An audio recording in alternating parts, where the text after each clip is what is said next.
New edition of Supply Chain Movement. Let's see. Well, editorial about strategic decision making. Very important.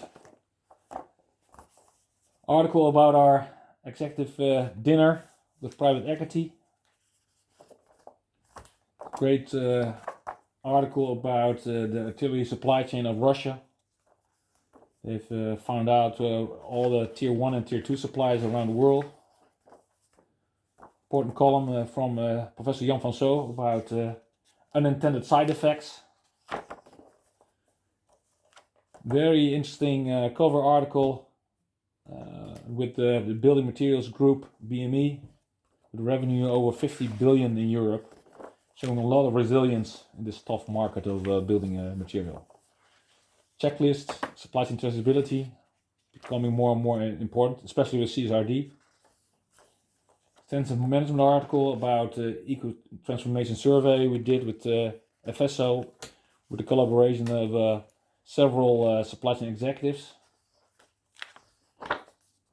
A mind map about supply chain resilience, created together with the innovation.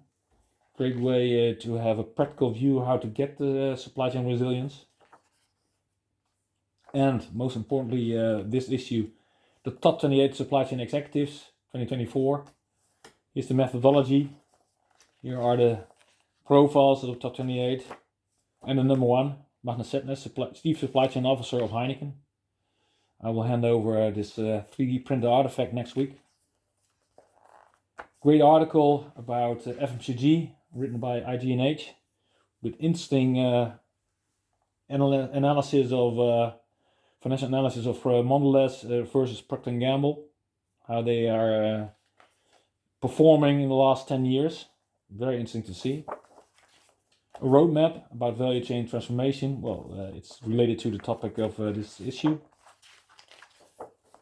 Another extensive management article based on the survey we did with Buck Consultants, or BCI Global, on end-to-end visibility.